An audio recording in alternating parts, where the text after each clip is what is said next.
Welcome to The Explainer. I'm Mia. And I'm Leo. Today, we're unpacking the actual science behind how to improve your English listening skills. Because look, I can study grammar for hours, I can memorize endless vocabulary lists, but I have hit this massive wall when it comes to real-world English. Don't stress, Leo, because today we are going to completely flip the script on how you learn. Seriously, Mia, why do I understand written English perfectly but not spoken English? Like on paper, I am golden, but the absolute second a native speaker opens their mouth, my brain just completely freezes up. Oh, it's such a classic problem, Leo. And listen, you haven't failed. You're just stuck in what we call the listening trap. You've been spending all your time training your eyes, but you really haven't been training your ears. So, to break you out of this trap, let's dive into some fascinating research by Doreen Everett and Rebecca Mahan from Indiana University. You see, you've been doing what's called intensive listening. That's essentially listening for perfect accuracy, usually to pass a test, and honestly, it's super stressful. What you actually need to be doing is extensive listening. That means listening for fluency and just genuinely enjoying massive amounts of varied, everyday material. Just take a look at this breakdown from a MIT Salk conference paper. It really captures the difference here perfectly. Intensive listening is entirely about accuracy. It's stressing over every single word, hitting pause every 5 seconds, and trying to translate everything. Extensive listening, on the flip side, is all about the meaning. It's about getting the overall gist of the story and actually having fun with the language. Think about it this way. Right now, your teacher chooses this really dense, hard material, and you're just glued to a dictionary the whole time. But true fluency, that comes from you choosing the material yourself. It should be easy, the speech should feel comfortable to you, and here is the biggest rule. No dictionaries allowed. Literally, if you don't like a show or it feels too hard, you just stop and pick something else. It is that simple. Okay, I love the sound of that, but how do I actually know if a TV show or a movie is too hard? Because I definitely don't want to pick the wrong thing and just end up frustrated all over again. Right, totally fair question. Language expert Rob Waring actually has the ultimate rule of thumb for this. Ask yourself, can you understand about 90% or more of the content without stopping the audio? If you can't follow 90% of the story, or about 95% of the vocabulary naturally, you just have to drop your ego for a second and pick something a little easier. Wow, okay, I'm totally sold on that rule. So what shows should I actually be watching so I can start this extensive listening stuff today? Well, here's a really fantastic difficulty guide put together by PracticeMe. If you're a beginner, you absolutely need shows that are clear and have a ton of visual context. Something like Extra English is amazing because it's a British show built specifically for learners. Or even Friends, because that laugh track literally highlights the jokes for you. Then, as you level up, you can move on to intermediate stuff like The Office or The Crown. But I do have a very strict warning when it comes to that advanced column. You have got to beware of the Peaky Blinders trap. Seriously, diving straight into a show with a super thick, fast regional accent, like the Brummie accent in Peaky Blinders, when you are still a beginner, that is a terrible idea. That's not immersive learning, Leo. It's honestly just going to sound like discouraging noise. You always have to match your current skill level to the show's difficulty.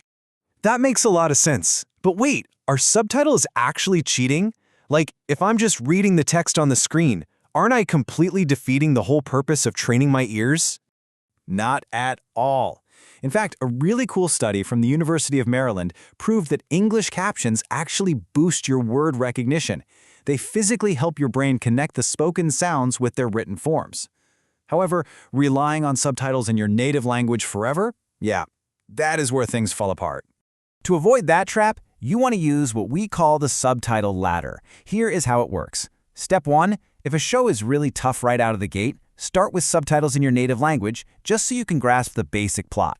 Step 2, switch over to English subtitles as soon as you possibly can. This is the sweet spot where the magic really happens for word recognition.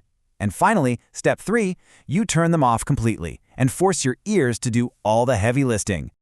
Okay, wait, so does just watching TV actually make me fluent?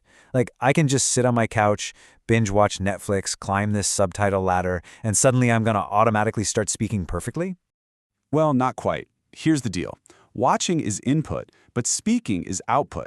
Just eavesdropping on a TV show only trains your brain to recognize those words. It doesn't actually train your mouth muscles to produce them. And that right there is exactly why you can easily understand English when you hear it, but you still freeze up when you try to speak it. So to finally bridge that frustrating gap, you need to use the watch-to-speak loop. This is exactly how you transform a passive Netflix binge into a highly effective speaking practice session. Step 1, like we said, is to watch actively. Step 2 is climbing that subtitle ladder. But steps 3 and 4, that is where the real speaking magic happens. Step 3 is a technique called shadowing, which is highly recommended by the Faculty of English at Duton University. Basically, you listen to a short phrase from your show, hit pause, and immediately repeat it out loud. You want to perfectly mimic the actor's exact pronunciation, their rhythm, and even their emotion. Oh, wow. So getting better at listening actually involves actively using my mouth too. Exactly. And that leads us right into step 4, creating active output. You can summarize the plot of the episode out loud to yourself in your room, or give an opinion on a character, or even just predict what's going to happen next. And if you really want to push yourself, you can use an AI speaking partner like the one from Practice Me to have a full, actual conversation about the episode you just watched. Okay, that sounds amazing, but honestly, it also sounds like a lot of extra work. It's really not, though. It's just a 30-minute daily routine. Break it down like this. Spend 10 minutes watching actively, 5 minutes rewatching a specific scene to climb the subtitle ladder, 5 minutes shadowing the actors out loud, and then 10 minutes of active speaking practice. Just half an hour a day is literally all it takes to completely transform your skills.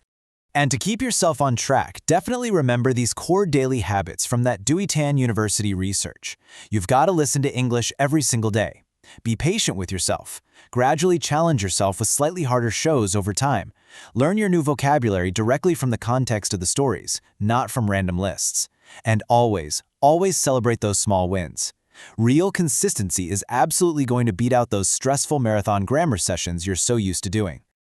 Man, I absolutely love this approach. So basically, if you combine enjoyable, comprehensible immersion with actionable out-loud output, that equals real, actual fluency. It's not just about staring at textbooks anymore. It's about making the language a fun, living part of my everyday life. You hit the nail right on the head. Now, we want to leave all of you watching this explainer with a little challenge.